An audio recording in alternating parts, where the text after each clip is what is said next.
जय श्री राम, जय गुरुदेव की। क्या आपको भी लगता है कि आप मेहनत तो बहुत करते हैं बट उसका 100% रिजल्ट नहीं मिलता आपको, या आपके घर में धन का अभाव है, या स्वास्थ्य संबंधी परेशानियां बहुत ज्यादा हो रही हैं, या घर में जितने भी लोग रह रहे हैं उनके बीच बहुत ही प्रकार का मतभेद या मनभेद है। तो हो सकता है कि आपके घर की एंट्रेंस पॉजिटिव ना हो, क्योंकि वास्तु शास्त्र में एंट्रेंस को बहुत महत्व दिया गया है। मन आपका मेन की पॉइंट, अगर वास्तु शास्त्र में घर का की पॉइंट देखा जाए तो वो होता है आपके घर की एंट्रेंस, जो कि बहुत ही पॉजिटिव होनी बहुत आवश्यक है। तो आज हम बात करेंगे कि एस्ट्रो वास्तु कितना इंपॉर्टेंट है, यानी एस्ट्रोलॉजी प्लस वास्तु से 100% एक्यूरेट प्रेडिक्शंस कैसे निकाली जा सकती हैं आपके घर की या आपके घर के एंट्रेंस की।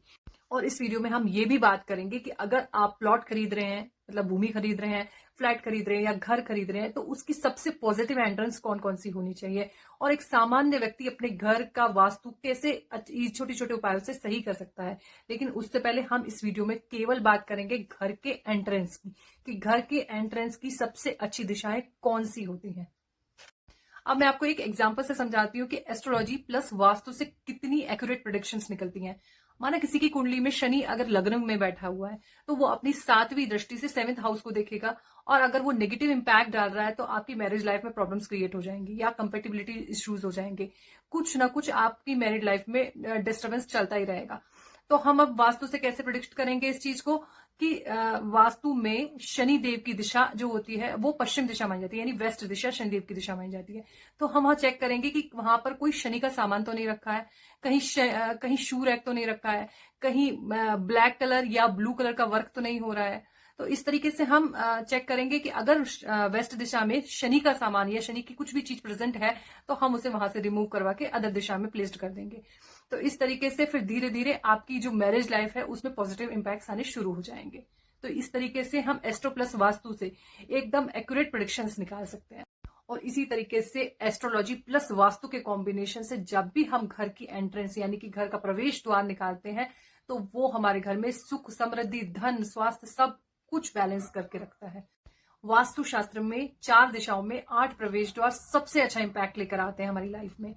सबसे पहले नॉर्थ दिशा में, यानी नॉर्थ दिशा में 0 डिग्री नॉर्थ पे सबसे अच्छा प्रवेश द्वार माना जाता है। तो नॉर्थ दिशा में N3 N4 की एंट्रेंस सबसे अच्छी मानी गई है।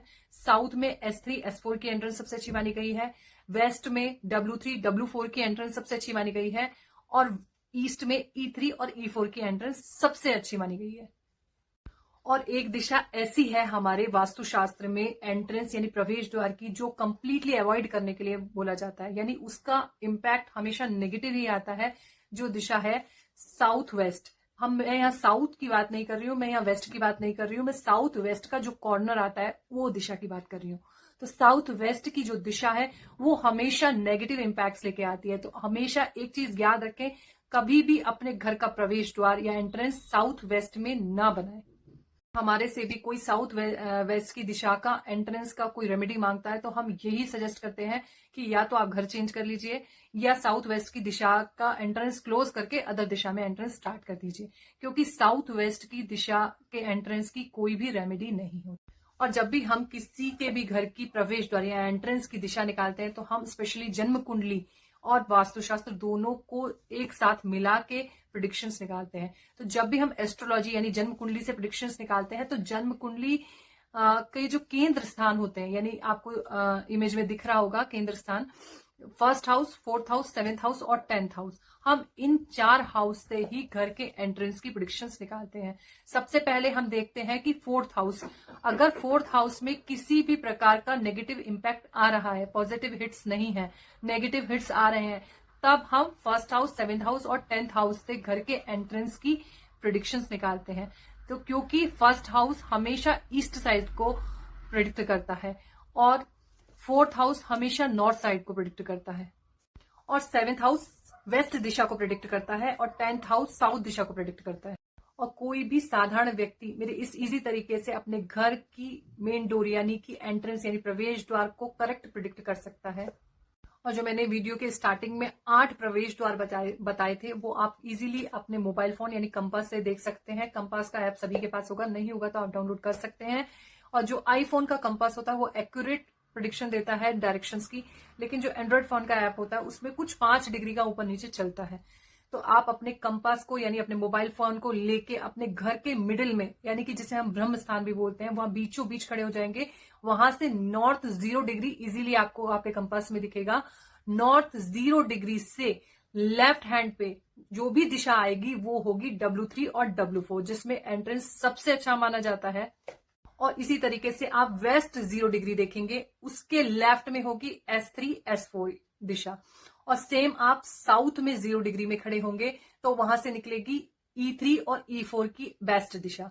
और जैसे ही आप ईस्ट 0 डिग्री पे खड़े होंगे तो वहां से निकलेगी N3, यानी उसके लेफ्ट में निकलेगी N3 और N4 की एंट्रेंस की दिशा।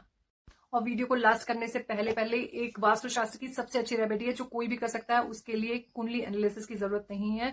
आप सभी ने नाम सुना होगा भीमसेनी कपूर, जो नॉन क्रिस्टलाइज फॉर्म में होता है। वो बिल्कुल देसी कपूर होता है। उसको अपने घर में डिफ्यूज जरूर करें वीकली वंस। उसको जलाना नहीं है, डिफ्यूजर में डिफ्यूज करना है।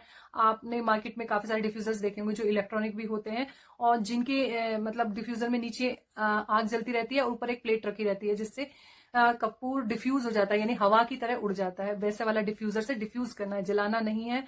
और उसकी धुनी को पूरे घर में एक बार फैलाना है और अंत में उसको आग्नेय कोण में रख देना है। तो इससे हमारे घर की जो भी पॉजिटिव एनर्जीज हैं वो इनहैंस हो जाएंगी।